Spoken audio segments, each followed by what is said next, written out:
মানুষগুলো সব শেষ, জিনগুলো শেষ, ফেরেশতাগুলো শেষ, শুধুমাত্র 4 জন বড় বড় ফেরেশতা এখনো মরে নাই।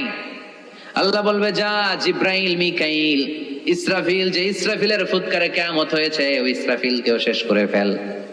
জিব্রাইল, ইসরাফিল, মিকাইল সব শেষ। এবার মহাবিশ্বে কেউ নাই। আল্লাহ বলবেন, আখবিরনি মান ইয়াবকা, ও মালাকুল মাউত আজরাইল, এবার কে আছে? কয় কেউ নাই, সব শেষ। কেউ আছে? কেউ নাই, সব শেষ। আছে শুধু আল্লাহ আর মালাকুল মাউত, ঠিক কি না? আল্লাহ বলবে, আখবিরনি মান ইয়াবকা, ও মালাকুল মাউত, আমারে বল কে আছে? কয় আমি আছি। কয় তুই মর। আমি আছি, আমি।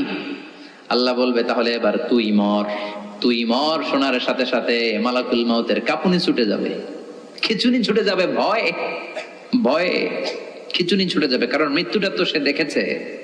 2টা সিস্টেমে মালাকুল মাউত রূহ কবজ করে। আপনারা যারা আল্লাহওয়ালা, আপনাদের মাথার সামনে এসে একটা যুবক, সুশ্রী, যত সুন্দর হতে পারে একজন মানুষ, এরকম একজন মানুষের চেহারায় আসবে আপনাদের কাছে।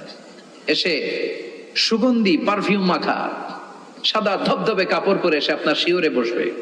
এসে খুবই বিনয়ের সাথে, ভদ্রতার সাথে বলবে, ইয়া আইয়াতুহান নাফসুল মুতমাইন্না, ইয়া আইয়াতুহান নাফসুল মুতমাইন্না, ইয়া আইয়াতুহান নাফসুত তাইয়্যিবা, হে পবিত্র আত্মা, বের হয়ে আয়।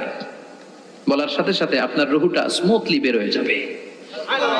ইয়াতি বিহানুত মিন হানুতিল জান্নাহ, কাফান মিন আকফানিল জান্নাহ, জান্নাতের হানুতে করে কাফনের মধ্যে পেঁচিয়ে আপনার রূহটারে মালাকুল মাউত ইল্লিনে নিয়ে যাবে। আল্লাহ আমাদের সবার নসিবে এই ঘটনা তুমি জারি করে দিও, আমিন। আর যারা ইসলাম মানে নাই, কোরআন মানে নাই, বিশ্ব নবীরা মানে নাই, তাদের সামনে কুৎসিত আকৃতির একটা ভয়ঙ্কর চেহারা নিয়ে আসবে। বিআকবাহি মা ইয়াকুন, হাদিসে এসেছে, যত খারাপ হতে পারে একজন মানুষের চেহারা, যত দুর্গন্ধ যুক্ত হতে পারে একজন মানুষের দেহ, বিদঘুটে ভয়ঙ্কর রাক্ষসে এক চেহারা নিয়ে আসবে।